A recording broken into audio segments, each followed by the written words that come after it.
Help me to reach 2,000 subscribers. The moment her message lit my screen, my breath snapped shut as if someone had pressed cold fingers around my throat. I had been staring at her earlier texts for hours, reading them again and again, trying to soothe the quiet ache curling beneath my ribs. But this one felt different. Short, tight, final. I am on a girl's trip, do not distract me. Those words hit me with the force of an unexpected blow. They throbbed with something sharp and wrong, something that flickered like an alarm I wanted to ignore. For a moment I sat frozen on the couch, the house silent except for the faint hum of the ceiling fan above me. It felt like she had shut a door in my face. I told myself to breathe, to think clearly, to stay calm. She deserved space. She deserved a break. She deserved fun. That was what love meant. Or at least, that was what I kept telling myself as each small unease pulled quietly behind my sternum, forming a weight I tried to pretend was not there. I replied only once. A simple message. Have fun. I love you. She did not answer. In the hours that followed, I wandered through our home without purpose, touching the back of the chair she always sat in, staring at the mug she had used that morning, still faintly scented with cinnamon.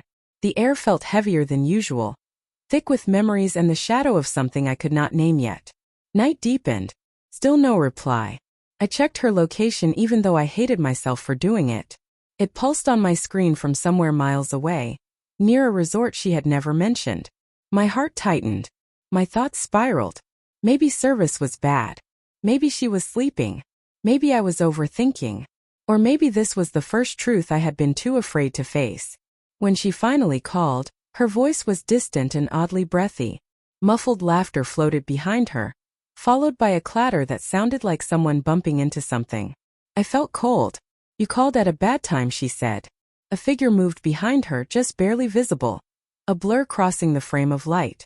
She shifted quickly as if to block the view. Something inside me twisted painfully. Who is that? I asked, my voice shaking.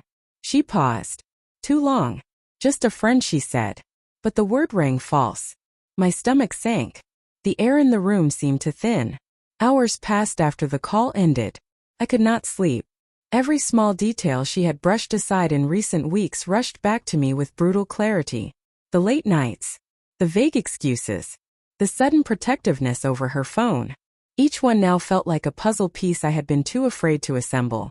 When her location updated again at dawn, it was no longer at the resort. It moved to a private residence. Then it went dark entirely. That was when the truth settled into me with a devastating calm. She did not shut me out by accident. She shut me out because she had already let someone else in. And the most painful part was realizing my single message had not distracted her at all. It had simply reminded her that I still believed she was mine.